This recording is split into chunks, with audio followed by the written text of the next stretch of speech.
Full Moon sale ಬೆಳಗ್ಗೆ 9 ಗಂಟೆಯಿಂದ ರಾತ್ರಿ 12 ಗಂಟೆವರೆಗೂ ಜುಲೈ 29 ಒಂದು ದಿನ ಮಾತ್ರ.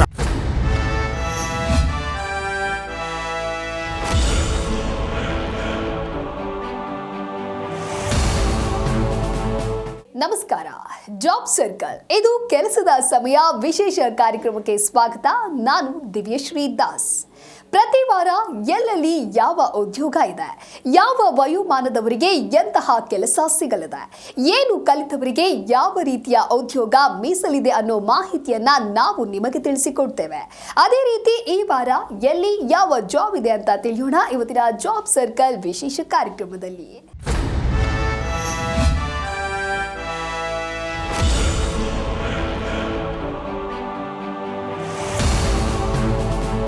ಕರ್ನಾಟಕದಲ್ಲಿ ಸರ್ಕಾರಿ ಶಿಕ್ಷಕರಾಗುವ ಕನಸು ಕಾಣ್ತಾ ಇರುವ ಅಭ್ಯರ್ಥಿಗಳಿಗೆ ಸುವರ್ಣ ಅವಕಾಶ ಇಲ್ಲಿದೆ. ಕರ್ನಾಟಕ ವಸತಿ ಶಿಕ್ಷಣ ಸಂಸ್ಥೆಗಳ ಸಂಘ ಅಂದ್ರೆ ಕ್ರೈಸ್ ಅಧೀನದಲ್ಲಿರುವ ವಿವಿಧ ವಸತಿ ಶಾಲೆಗಳಲ್ಲಿನ ಶಿಕ್ಷಕರ ಹುದ್ದೆಗಳ ಭರ್ತಿಗೆ ಕರ್ನಾಟಕ ಪರೀಕ್ಷಾ ಪ್ರಾಧಿಕಾರ ಕೆಇಎ ಅಧಿಕೃತ ಅಧಿಸೂಚನೆಯನ್ನ ಪ್ರಕಟಿಸಿದೆ. ಯಾವೆಲ್ಲ ಹುದ್ದೆಗಳಿಗೆ ಯಾರು ಅರ್ಜಿ ಸಲ್ಲಿಸಬಹುದು, ಅರ್ಜಿ ಸಲ್ಲಿಸಲು ಕೊನೆಯ ದಿನಾಂಕ ಯಾವುದು, ಈ ನೇಮಕಾತಿಯ ಸಂಪೂರ್ಣ ಮಾಹಿತಿ ಈ ವರದಿಯಲ್ಲಿದೆ. ಕರ್ನಾಟಕ ವಸತಿ ಶಿಕ್ಷಣ ಸಂಸ್ಥೆಗಳ ಸಂಘದ ಅಧೀನದಲ್ಲಿರುವ ಮೊರಾರ್ಜಿ ದೇಸಾಯಿ, ಕಿತ್ತೂರು ರಾಣಿ ಚೆನ್ನಮ್ಮ ಸೇರಿದಂತೆ ವಿವಿಧ ವಸತಿ ಶಾಲೆಗಳಲ್ಲಿ ಖಾಲಿ ಇರುವ ಒಟ್ಟು 1087 ಶಿಕ್ಷಕರ ಹುದ್ದೆಗಳ ಭರ್ತಿಗೆ ಕೆಇಎ ಅಧಿಸೂಚನೆಯನ್ನ ಪ್ರಕಟಿಸಿದೆ. ಈ ಪೈಕಿ 767 ಹುದ್ದೆಗಳು ಉಳಿದ ರಾಜ್ಯ ವೃಂದಕ್ಕೆ ಹಾಗೆ 320 ಹುದ್ದೆಗಳು ಕಲ್ಯಾಣ ಕರ್ನಾಟಕ ವೃಂದಕ್ಕೆ ಮೀಸಲಾಗಿವೆ. ಈ ನೇಮಕಾತಿಯಲ್ಲಿ ವಿವಿಧ ವಿಷಯಗಳಿಗೆ ಶಿಕ್ಷಕರನ್ನ ಆಯ್ಕೆ ಮಾಡಲಾಗ್ತಾ ಇದೆ. ಸಮಾಜ ವಿಜ್ಞಾನ ಮತ್ತು ಇಂಗ್ಲಿಷ್ ವಿಷಯಗಳಲ್ಲಿ ಹೆಚ್ಚಿನ ಹುದ್ದೆಗಳಿದ್ದು ಕನ್ನಡ, ಗಣಿತ, ವಿಜ್ಞಾನ, ದೈಹಿಕ ಶಿಕ್ಷಣ ಸೇರಿದಂತೆ ಹಲವು ವಿಭಾಗಗಳಿಗೂ ಅವಕಾಶ ನೀಡಲಾಗಿದೆ. ಕಂಪ್ಯೂಟರ್ ವಿಜ್ಞಾನ ಹುದ್ದೆಗಳು ಉಳಿದ ರಾಜ್ಯ ವೃಂದಕ್ಕೆ ಮಾತ್ರ ಲಭ್ಯವಿದ್ರೆ ಚಿತ್ರಕಲಾ ಶಿಕ್ಷಕರ ಹುದ್ದೆಗಳು ಕಲ್ಯಾಣ ಕರ್ನಾಟಕ ವೃಂದಕ್ಕೆ ಮಾತ್ರ ಮೀಸಲಾಗಿವೆ. ಅಭ್ಯರ್ಥಿಗಳು ಸಂಬಂಧಪಟ್ಟ ವಿಷಯದಲ್ಲಿ ಪದವಿ ಹಾಗೂ ಬಿಎಡ್ ಪದವಿ ಪಡೆದಿರಬೇಕು. ಜೊತೆಗೆ ಕರ್ನಾಟಕ ಶಿಕ್ಷಕರ ಅರ್ಹತಾ ಪರೀಕ್ಷೆ ಅಥವಾ ಕೇಂದ್ರ ಶಿಕ್ಷಕರ ಅರ್ಹತಾ ಪರೀಕ್ಷೆಯಲ್ಲಿ ಉತ್ತೀರ್ಣರಾಗಿರುವುದು ಕೂಡ ಕಡ್ಡಾಯವಾಗಿದೆ. ಅರ್ಜಿದಾರರು ಕನಿಷ್ಠ 18 ವರ್ಷ ವಯಸ್ಸು ಹೊಂದಿರಬೇಕು. ಸಾಮಾನ್ಯ ವರ್ಗದ ಅಭ್ಯರ್ಥಿಗಳಿಗೆ ಗರಿಷ್ಠ 45 ವರ್ಷ, ಒಬಿಸಿ ಅಭ್ಯರ್ಥಿಗಳಿಗೆ 48 ವರ್ಷ, ಹಾಗೆ ಎಸ್ಸಿ ಮತ್ತು ಎಸ್ಟಿ ಅಭ್ಯರ್ಥಿಗಳಿಗೆ 50 ವರ್ಷಗಳವರೆಗೆ ವಯೋಮಿತಿಯಲ್ಲಿ ಅವಕಾಶ ನೀಡಲಾಗಿದೆ. ಅಭ್ಯರ್ಥಿಗಳು ಅರ್ಜಿ ಶುಲ್ಕವನ್ನ ಆನ್ಲೈನ್ ಮೂಲಕವೇ ಪಾವತಿಸಬೇಕಿದೆ. ಸಾಮಾನ್ಯ ಹಾಗೆ ಇತರೆ ಹಿಂದುಳಿದ ವರ್ಗದ ಅಭ್ಯರ್ಥಿಗಳಿಗೆ 750 ರೂಪಾಯಿ, ಎಸ್ಸಿ ಎಸ್ಟಿ ಪ್ರವರ್ಗ 1, ಮಾಜಿ ಸೈನಿಕರು ಹಾಗೆ ತೃತೀಯ ಲಿಂಗಿ ಅಭ್ಯರ್ಥಿಗಳಿಗೆ 500 ರೂಪಾಯಿ ಮತ್ತು ವಿಕಲಚೇತನ ಅಭ್ಯರ್ಥಿಗಳಿಗೆ 750 ರೂಪಾಯಿ ಅರ್ಜಿ ಶುಲ್ಕ ನಿಗದಿಪಡಿಸಲಾಗಿದೆ. ಆನ್ಲೈನ್ ಅರ್ಜಿ ಸಲ್ಲಿಕೆ ಈಗಾಗಲೇ ಆರಂಭ ಆಗಿದೆ. ವೆಬ್ಸೈಟ್ ವಿಳಾಸ cetonline.karnataka.government.in ನಲ್ಲಿ ಆಗಸ್ಟ್ 13ರ ಒಳಗೆ ಅರ್ಜಿ ಸಲ್ಲಿಸಬೇಕಾಗುತ್ತೆ. ಅರ್ಜಿ ಶುಲ್ಕ ಪಾವತಿಯನ್ನು ಮಾಡೋದಕ್ಕೆ ಆಗಸ್ಟ್ 14 ಕೊನೆಯ ದಿನಾಂಕವಾಗಿದೆ. ಆದ್ದರಿಂದ ಅಭ್ಯರ್ಥಿಗಳು ಕೊನೆಯ ಕ್ಷಣದವರೆಗೆ ಕಾಯದೆ ಅರ್ಜಿಯನ್ನು ಸಲ್ಲಿಸುವುದು ಉತ್ತಮ. ಆಯ್ಕೆಯಾಗುವಂತ ಅಭ್ಯರ್ಥಿಗಳಿಗೆ ತಿಂಗಳಿಗೆ 54,175 ರೂಪಾಯಿಯಿಂದ 99,400 ರೂಪಾಯಿಯವರೆಗೆ ವೇತನ ದೊರೆಯಲಿದೆ. ಇದರೊಂದಿಗೆ ಸರ್ಕಾರದ ನಿಯಮಾನುಸಾರ ವಿವಿಧ ಭತ್ಯೆಗಳ ಸೌಲಭ್ಯವೂ ಕೂಡ ಲಭ್ಯವಾಗಲಿದೆ. ಆಸಕ್ತ ಅಭ್ಯರ್ಥಿಗಳು ಕರ್ನಾಟಕ ಪರೀಕ್ಷಾ ಪ್ರಾಧಿಕಾರದ ಅಧಿಕೃತ ವೆಬ್ಸೈಟ್ಗೆ ಭೇಟಿ ನೀಡಿ ಆನ್ಲೈನ್ ಮೂಲಕ ಅರ್ಜಿ ಸಲ್ಲಿಸಬಹುದು. ಅರ್ಜಿ ಸಲ್ಲಿಸುವಂತಹ ಮೊದಲು ಅಧಿಕೃತ ಅಧಿಸೂಚನೆಯನ್ನ ಸಂಪೂರ್ಣವಾಗಿ ಓದಿ ಅಗತ್ಯ ದಾಖಲೆಗಳನ್ನು ಪರಿಶೀಲನೆ ಮಾಡಿ ನಂತರ ಅರ್ಜಿ ಸಲ್ಲಿಸುವಂತೆ ಕೆಇಎ ಸೂಚನೆ ನೀಡಿದೆ. ಒಟ್ಟಲ್ಲಿ ಸರ್ಕಾರಿ ಶಿಕ್ಷಕರಾಗುವ ಕನಸು ಕಾಣ್ತಾ ಇರುವ ಅಭ್ಯರ್ಥಿಗಳಿಗೆ ಇದು ಮಹತ್ವದ ಅವಕಾಶವಾಗಿದೆ. ಅಗತ್ಯ ಅರ್ಹತೆ ಹೊಂದಿರುವಂತಹ ಅಭ್ಯರ್ಥಿಗಳು ನಿಗದಿತ ದಿನಾಂಕದೊಳಗೆ ಅರ್ಜಿಯನ್ನ ಸಲ್ಲಿಸಿ ಈ ಅವಕಾಶವನ್ನ ಸದ್ಬಳಕೆ ಮಾಡಿಕೊಳ್ಳಬಹುದು. ಕೇಂದ್ರ ಲೋಕಸೇವಾ ಆಯೋಗ ಅಂದ್ರೆ ಯುಪಿಎಸ್ಸಿ ವಿವಿಧ ಸಚಿವಾಲಯಗಳು ಮತ್ತು ಇಲಾಖೆಗಳಲ್ಲಿನ 450 ಗ್ರೂಪ್ ಎ ಹಾಗೆ ಗ್ರೂಪ್ ಬಿ ಗೆಜೆಟೆಡ್ ಹುದ್ದೆಗಳ ಭರ್ತಿಗೆ ಅರ್ಜಿ ಆಹ್ವಾನಿಸಿದೆ. ಹಾಗಾದ್ರೆ ಯಾವೆಲ್ಲ ಹುದ್ದೆಗಳಿವೆ, ಯಾರು ಅರ್ಜಿ ಸಲ್ಲಿಸಬಹುದು, ಎಷ್ಟು ಸಂಬಳ ಸಿಗಲಿದೆ, ಆಯ್ಕೆ ಪ್ರಕ್ರಿಯೆ ಹೇಗಿರಲಿದೆ, ಅರ್ಜಿ ಸಲ್ಲಿಸೋದು ಹೇಗೆ, ಈ ಎಲ್ಲ ಮಾಹಿತಿಯನ್ನ ತಿಳಿದುಕೊಳ್ಳೋಣ. ಕೇಂದ್ರ ಸರ್ಕಾರದ ವಿವಿಧ ಇಲಾಖೆಗಳಲ್ಲಿನ ಖಾಲಿ ಹುದ್ದೆಗಳನ್ನು ಭರ್ತಿ ಮಾಡೋದಕ್ಕೆ ಯುಪಿಎಸ್ಸಿ ಹೊಸ ನೇಮಕಾತಿ ಅಧಿಸೂಚನೆಯನ್ನ ಪ್ರಕಟಿಸಿದೆ. ಒಟ್ಟು ಹುದ್ದೆಗಳು 450. ಈ ನೇಮಕಾತಿಯಲ್ಲಿ ಸುಮಾರು 54 ವಿವಿಧ ಹುದ್ದೆಗಳ ಅಡಿಯಲ್ಲಿ ಒಟ್ಟು 450 ಹುದ್ದೆಗಳು ಭರ್ತಿಯಾಗಲಿದೆ. ಈ ನೇಮಕಾತಿಯಲ್ಲಿನ ಅತಿ ಹೆಚ್ಚು ಹುದ್ದೆಗಳು ಡ್ರಗ್ ಇನ್ಸ್ಪೆಕ್ಟರ್ ಹುದ್ದೆಗಳಾಗಿದ್ದು ಒಂದೇ ವಿಭಾಗದಲ್ಲಿ 186 ಹುದ್ದೆಗಳಿವೆ. ಇದರ ಜೊತೆಗೆ ವೈದ್ಯಕೀಯ, ಇಂಜಿನಿಯರಿಂಗ್, ಕಾನೂನು, ಫಾರ್ಮಸಿ ಹಾಗೆ ಇತರ ವೃತ್ತಿಪರ ಕ್ಷೇತ್ರಗಳ ಅಭ್ಯರ್ಥಿಗಳಿಗೂ ಕೂಡ ಉತ್ತಮ ಅವಕಾಶ ಕಲ್ಪಿಸಲಾಗಿದೆ. ಡ್ರಗ್ ಇನ್ಸ್ಪೆಕ್ಟರ್ ಹುದ್ದೆಗೆ ಫಾರ್ಮಸ್ಯೂಟಿಕಲ್ ಸೈನ್ಸ್ ಅಥವಾ ಸಂಬಂಧಿತ ವಿಷಯದಲ್ಲಿ ಪದವಿಯನ್ನು ಹೊಂದಿರಬೇಕು. ಕೆಲವು ಅರ್ಹತೆಗಳಲ್ಲಿ MBBS ಹಾಗೆ ಸಂಬಂಧಿತ ವಿಶೇಷ ವಿದ್ಯಾರ್ಹತೆಯೂ ಕೂಡ ಮಾನ್ಯವಾಗಿರುತ್ತೆ. ಈ ಹುದ್ದೆಗೆ ಪೂರ್ವಾನುಭವ ಕಡ್ಡಾಯವಲ್ಲ. ಆದ್ದರಿಂದ ಹೊಸದಾಗಿ ಪದವಿಯನ್ನು ಪಡೆದ ಅಭ್ಯರ್ಥಿಗಳು ಅರ್ಜಿಯನ್ನು ಸಲ್ಲಿಸಬಹುದು.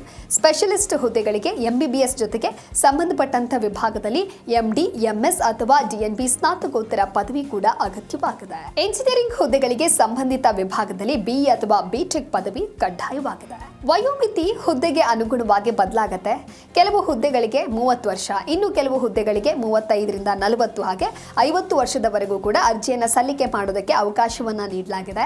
SC, ST, OBC ಹಾಗೆ PWBD ಅಭ್ಯರ್ಥಿಗಳಿಗೆ ಕೇಂದ್ರ ಸರ್ಕಾರದ ನಿಯಮ ಏನಿದೆ ಆ ಒಂದು ನಿಯಮದಂತೆ ವಯೋಮಿತಿ ಸಡಿಲಿಕೆ ಲಭ್ಯವಿರುತ್ತೆ.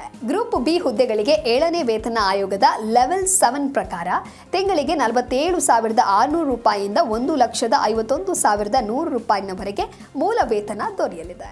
ಗ್ರೂಪ್ A ಹುದ್ದೆಗಳಿಗೆ ಲೆವೆಲ್ 11 ವೇತನದ ಜೊತೆಗೆ ತುಟ್ಟಿ ಭತ್ಯೆ, ಮನೆ ಬಾಡಿಗೆ ಭತ್ಯೆ ಹಾಗೆ ವೈದ್ಯಕೀಯ ಸೌಲಭ್ಯ ಹಾಗೂ ಇತರ ಕೇಂದ್ರ ಸರ್ಕಾರಿ ಸೌಲಭ್ಯಗಳು ಕೂಡ ದೊರೆಯಲಿವೆ. ಅಭ್ಯರ್ಥಿಗಳು UPSC ಅಧಿಕೃತ ಆನ್ಲೈನ್ ಪೋರ್ಟಲ್ upsconline.nic.in ನಲ್ಲಿ ಮೊದಲು ಒನ್ ಟೈಮ್ ರಿಜಿಸ್ಟ್ರೇಷನ್ ಅಂದರೆ OTR ಅನ್ನು ಕಂಪ್ಲೀಟ್ ಮಾಡಬೇಕಾಗುತ್ತೆ. ನಂತರ ಅಡ್ವರ್ಟೈಸ್ಮೆಂಟ್ ನಂಬರ್ 07/2026 ಆಯ್ಕೆ ಮಾಡಿ ಅರ್ಜಿಯನ್ನು ಸಲ್ಲಿಸಬೇಕು. ಸಾಮಾನ್ಯ OBC ಹಾಗೆ EWS ಅಭ್ಯರ್ಥಿಗಳಿಗೆ ಅರ್ಜಿ ಶುಲ್ಕ ಕೇವಲ 25. ಮಾನ್ಯ OBC ಹಾಗೆ EWS ಅಭ್ಯರ್ಥಿಗಳಿಗೆ 25 ಅರ್ಜಿ ಶುಲ್ಕ ನಿಗದಿಯಾಗಿದೆ. ಮಹಿಳೆಯರು SC ST ಹಾಗೆ PWBT ಅಭ್ಯರ್ಥಿಗಳಿಗೆ ಯಾವುದೇ ರೀತಿಯಾದಂತಹ ಅರ್ಜಿ ಶುಲ್ಕ ಇರುವುದಿಲ್ಲ. ಅರ್ಜಿ ಪರಿಶೀಲನೆಯ ಬಳಿಕ ಅಗತ್ಯವಿದ್ರೆ ನೇಮಕಾತಿ ಪರೀಕ್ಷೆಯನ್ನು ಮಾಡ್ತಾರೆ. ನಂತರ ಸಂದರ್ಶನ ಹಾಗೆ ಆ ಒಂದು ದಾಖಲೆಗಳನ್ನು ಪರಿಶೀಲನೆ ಮಾಡಿ ಆ ಒಂದು ಆಧಾರದ ಮೇಲೆ ಅಂತಿಮವಾದಂಥ ಆಯ್ಕೆ ಪಟ್ಟಿಯನ್ನು ಪ್ರಕಟಿಸಲಾಗುತ್ತೆ.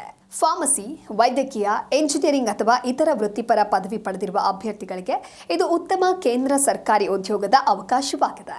ಅರ್ಹ ಅಭ್ಯರ್ಥಿಗಳು ಕೊನೆಯ ದಿನಾಂಕದ ಒಳಗೆ ಅರ್ಜಿಯನ್ನು ಸಲ್ಲಿಸೋದಕ್ಕೆ ಮರೆಯಬೇಡಿ. ಸರ್ಕಾರಿ ಉದ್ಯೋಗದ ಕನಸು ಕಾಣ್ತಾ ಇರುವ ಸಾವಿರಾರು ಅಭ್ಯರ್ಥಿಗಳಿಗೆ ಕರ್ನಾಟಕ ಪರೀಕ್ಷಾ ಪ್ರಾಧಿಕಾರ ಅಂದರೆ KEA ಭರ್ಜರಿ ಸಿಹಿ ಸುದ್ದಿ ನೀಡಿದೆ. ರಾಜ್ಯ ಪೊಲೀಸ್ ಇಲಾಖೆಯ ವಿವಿಧ ಘಟಕಗಳಲ್ಲಿ ಒಟ್ಟು 2,314 ಸ್ಪೆಷಲ್ ರಿಸರ್ವ್ ಪೊಲೀಸ್ ಕಾನ್ಸ್ಟೇಬಲ್ ಹುದ್ದೆಗಳ ನೇಮಕಾತಿಗೆ ಅಧಿಕೃತ ಅಧಿಸೂಚನೆ ಪ್ರಕಟಿಸಲಾಗಿದೆ.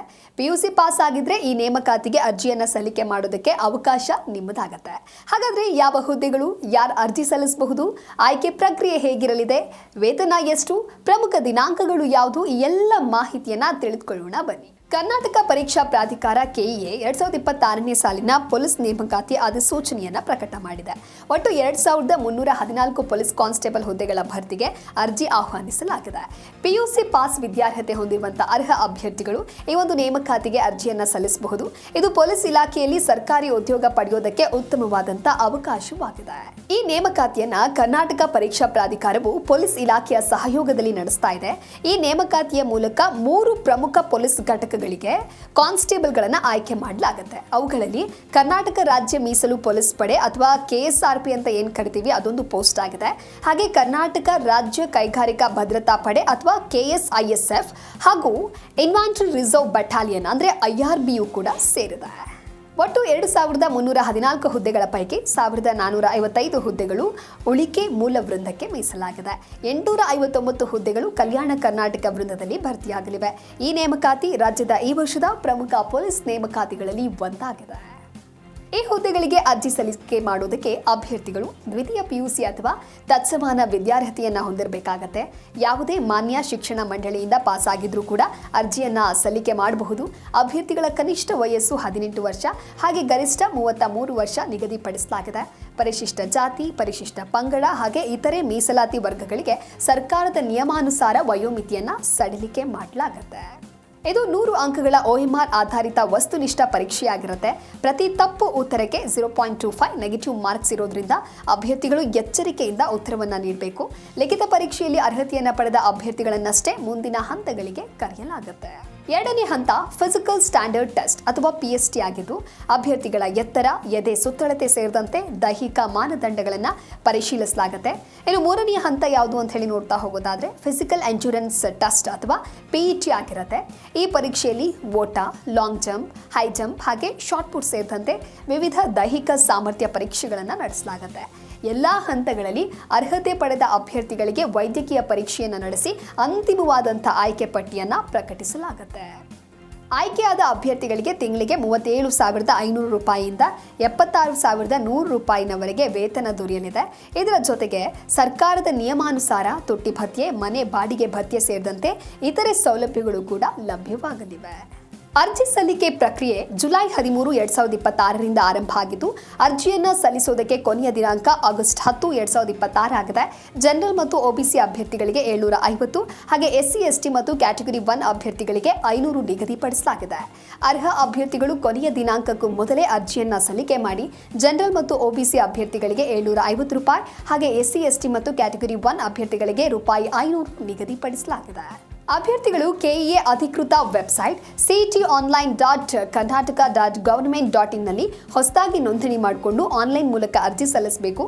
ಅರ್ಜಿ ಸಲ್ಲಿಸುವಂತಹ ಮೊದಲು ಮೊಬೈಲ್ ಸಂಖ್ಯೆ, ಇಮೇಲ್ ID, SSLC ಹಾಗೆ PUC ದಾಖಲೆಗಳನ್ನು, ಫೋಟೋ ಮತ್ತು ಸಹಿಯನ್ನು ಸಿದ್ಧವಾಗಿಟ್ಕೊಳ್ಳಿ.